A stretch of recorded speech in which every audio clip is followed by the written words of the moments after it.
As many of you know, well, actually many of our viewers, the few that we do have, are data scientists or biostatisticians or work in epidemiology. So I want to propose this one question. And this is actually a confounding question in reference to basically bias. All right, the Germans. Let's look at the news article right here. They're looking at a mortality rate of 0.18% at close to 11,000 individuals. A very low mortality rate. Drawn in conjunction with the Italian model of an 8.3%. And it looks to be like a little bit of ebb and flow here in regard to the conversations between each country's researchers or scientists. The Italians test the individual after they die. If they have the coronavirus, they count that as a statistic as death by coronavirus. The Germans try to test everything ahead of time. They don't test post-mortem. So let's read an excerpt from the article itself. Quote, Germans, we work on the principle that patients are tested before they die, hence the low mortality rate. Italians, but this means that if a person dies in quarantine at home and does not go to the hospital, there's a high chance they will not be included in the statistics. Here's the confounding factors. Let's look at this. And this really brings to light what is a difficult question to answer. To proceed, start off number one. 99% of the fatalities, the individual has one or more serious medical condition. Number two, looking at the Journal of American Medical Association's chart. If you look at that, most individuals also that have multiple medical conditions are 70 or older. In fact, if you break that down, what is that, of March 15th? That was 1,428 of the 1,625 that have perished had multiple medical conditions. And the age, if you look at it, median age is 80.5 in Italy. Now, that's not an exception. So I want to revert back to the article right here real fast from China. If you look at theirs, most people that have succumbed to the coronavirus or COVID-19 were also 80. Let's proceed. All right, so the question really is, basically, with the statistics, if you're testing an individual that happens to have the coronavirus, yet 3 other serious medical conditions, as well as being above the age of 80, how can you statistically draw the conclusion, and besides, you're finding the poor individual, which is unfathomably to me, alone, dying in quarantine in their home.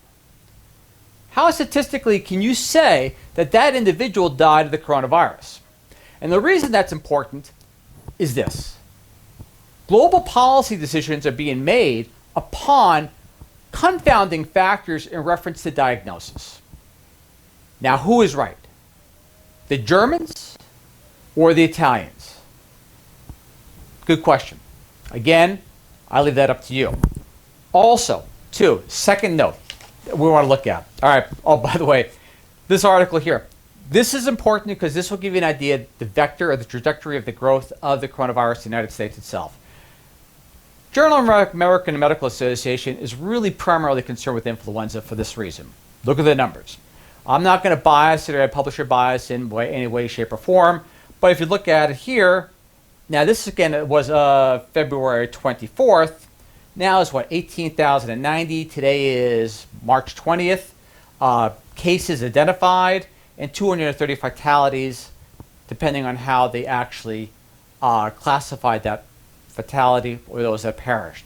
Post-mortem did they diagnose or they do it ahead of time? Again, there's got to be some sort of standardization so we have some real numbers to deal with across the board. So you have some sort of harmony in how to basically attack the problem. But to proceed. So, if you look at February 24th and the low numbers they had there to 18,090, that trajectory does make sense on the next set of numbers we're looking at. And that's exactly how contagious the virus actually is. Now, a lot of information is coming in pretty fast. So this is the first person-to-person basically reference into the transmission of the virus itself. So, first known person-to-person transmission of severe acute respiratory syndrome, coronavirus 2. We are going to go down the line of one of the first studies right here. Person-to-person transmission of SARS-CoV-2 occurred between 2 people with prolonged unprotected exposure, while the first patient was symptomatic. Despite active monitoring and testing of 372 contacts in both cases, no further transmission was detected. Again, this is before the whole thing began to take off. 372 individuals were identified as potential contacts. 347 of these people were actively monitored after confirmation of exposure to the woman or her husband. These are the two individuals who are affected on or after the day. The husband got it from the wife, or I should say became infected from the wife. And he had COPD, had some other breathing difficulties on top of that. So he's susceptible. After the day of symptoms onset, including 152 community contacts and 195 healthcare professionals. There were 25 people that had insufficient contact information, so on and so forth.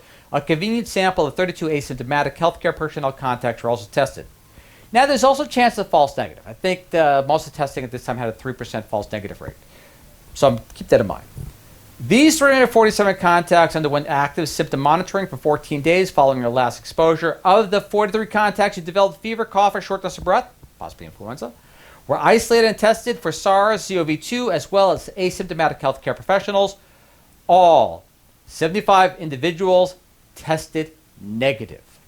So, the reason that's important is this, and there's limitations to the study I want to point out right here real fast, but even at a 1 or 372, you're looking at a 0.0026 rating. So if you add that to 330 million people, yeah, you're somewhere around the 880,000 level of individuals that will test positive for coronavirus, even at one infection per 372 contacts. So it sounds minor, but in a large group, yeah, it can be up there. Now keep in mind too, the Lancet also pretty much almost nailed the figures predicted for the coronavirus spread in China. I think their initial estimation was 76,000 and being like 81,000. Now I'm going to go back to that real fast in China because the main reason is this. It looks like there's been 2 mild mutations of basically the coronavirus to a less dangerous form, so to say. And so China, for example, if we look at the latest news sample from Reuters, has detected no current new cases domestically over the past 2 days. That's something real important to look at too. Whether it be mutagenesis into less virulent forms or basically through quarantine, whatever it is, there's been none. Primarily, most have been imported. And of those, I think 39 cases were from import people coming back home from traveling overseas. All right, now to conclude.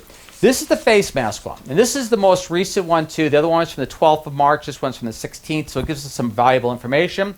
And this one is the risk to healthcare workers. Briefly. All right. Keep in mind, all of them had surgical masks, the N95 mask, and majority of those just had the regular surgical mask. But let's proceed. COVID-19, the risk of healthcare workers, a case report. On the basis of contact tracing, 41 healthcare workers were identified as having exposure to aerosol-generated procedures for at least 10 minutes at a distance of less than 2 meters from the patient. And they were tested over and over and over again. Outcome.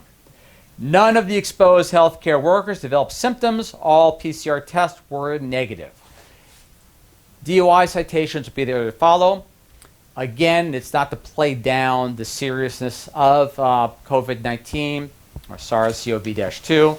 It is basically to give some clarity in reference to current information and how each country has different testing procedures, which can ultimately result in very different figures as far as mortality, potentially.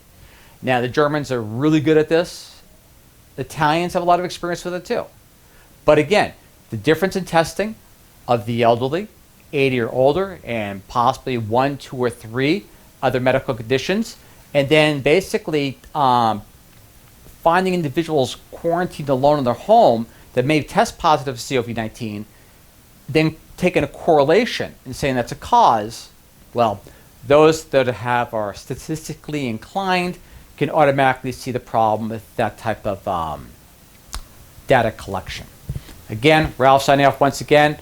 I hope I didn't bore any of the people which were not into the statistics or data aspects of it. I apologize if I did, but this is more, again, for people which are data scientists as far as collecting data or a different perspective in reference to clarity.